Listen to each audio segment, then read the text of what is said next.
Loss অ্যাঞ্জেলেসের আগুন নেভাতে ব্যবহার হচ্ছে বিশেষ বিমান ও হেলিকপ্টার।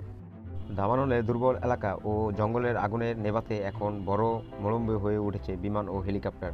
চলমান দাবানল ঠেকাতে অত্যাধুনিক প্রস্তুতি বিমান ব্যবহার করছে যুক্তরাষ্ট্র। এক প্রতিবেদনে দেশটির সাংবাদিক মাধ্যমে এই তথ্য জানায়।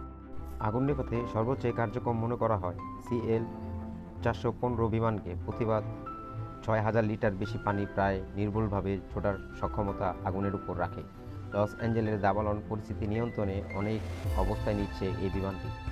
দাবানলে এলাকায় উচ্চমাত্রা এবং তীব্র ধোঁয়ার মধ্যে কাজ করতে সক্ষম এই বিমান শুধু পানি নয়, ছেটানো হচ্ছে বিশেষ রাসায়নিক। গোলাপি রঙের এই রাসায়নিক আগুন নিয়ন্ত্রণ গুরুত্বপূর্ণ ভূমিকা রাখে।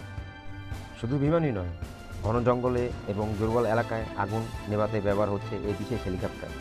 বিশেষভাবে তৈরি ঝুঁকিতে জলাশয় থেকে পানি সংগ্রহ করে তা ছেটানো হচ্ছে আগুনের উপর।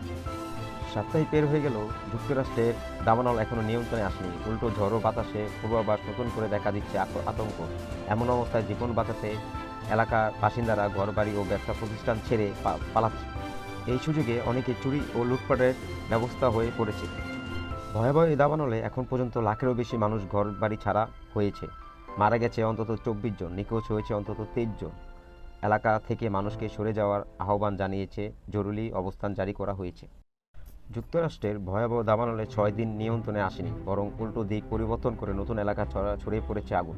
এছাড়াও এখন পর্যন্ত 24 জনের মৃত্যুর খবর পাওয়া গেছে। গত 6 দিনে দাবানল পুড়ে ছাই হয়েছে। সোমবার 13 জানুয়ারি লন্ডন ভিত্তিক আন্তর্জাতিক সংবাদ রয়টার্স এক প্রতিবেদনে জানায়, দাবানল 5 দিনেও ভয়াবহ তাণ্ডব পরেও জ্বলছে আগুন।